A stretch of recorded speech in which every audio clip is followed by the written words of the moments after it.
በዚህ ዓለም አንዱ ችግር ምን መስላችሁ? የተመኘነው ነገር ስናገኘው ያስጠላል።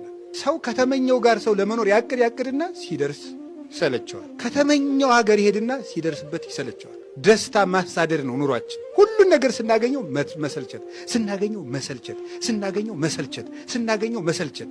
አዲስ ነገር እናጣለን። ትውልድ ይመጣል፣ ትውልድ ይሄዳል። ከፀሐይ በታች ምንም አዲስ ነገር የለም። ሁሉም ነፋስን እንደመከተል ነው። መንግሥተ ሰማያት ግን እማያልቅ ደስታ ነው። በጣም ውብ ነገር አይታችሁ ተመኝታችሁ አታውቁም?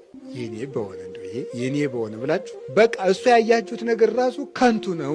እሺ በጣም ድንቅ የሆነ ነገር ሰምታችሁ የኔ በሆነ ብላችኋል፣ እሱም አይመጥንም ነው። እንዲው ይሄ ነገር እንዲው የኔ ቢሆን ብላችሁ ተመኝታችኋል፣ እሱም ቀላል ነው። በቃ ከፈለጋችሁ በአጠቃላይ የሰባቱ አህጉር በሙሉ የኔ ቢሆን በሉ። ይሄም ሐሳብ በጣም ጥቂት ነው እና እንዴት ነው ሲባል በቃ ልብ አያስበው። ልብ ማሰብ አይችልም የመንግሥተ ሰማያት